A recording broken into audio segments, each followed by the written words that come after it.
Hi and welcome. In this lesson I'm going to teach you how the web works as an overall process. The web is a way of transmitting data over the internet using the HTTP protocol and HTML. To access information from the web you need a web browser, such as Firefox, Chrome, Internet Explorer, Safari, and so on. The web can be summarized as a series of interactions between clients and servers. In this slide you can see how the web works in a nutshell. First you request a web page in your web browser, and DNS checks the domain name of the website you entered. And then the web server sends back the data for the requested web page.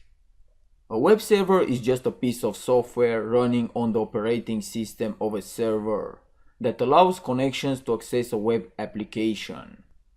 The most common web servers are Apache and Tomcat. These servers have normal directory and structures like any other computer. Now let's see what you need to know about HTTP. HTTP is a plain text protocol, so there is no security or privacy when using HTTP.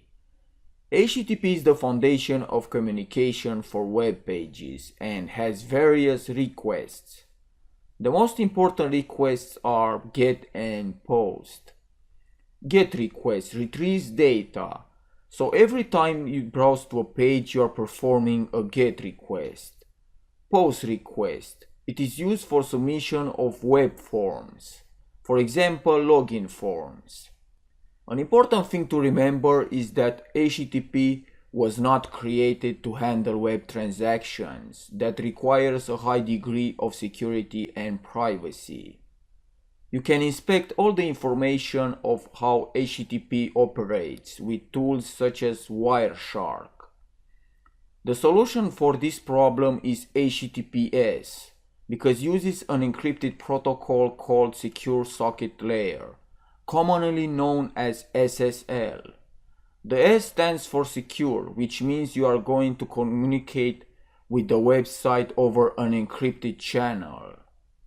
HTTPS is best suited for preventing man-in-the-middle attacks and eavesdropping from packet analysis, and is always better to use. So that's it for now. Thanks for watching and I will see you next time.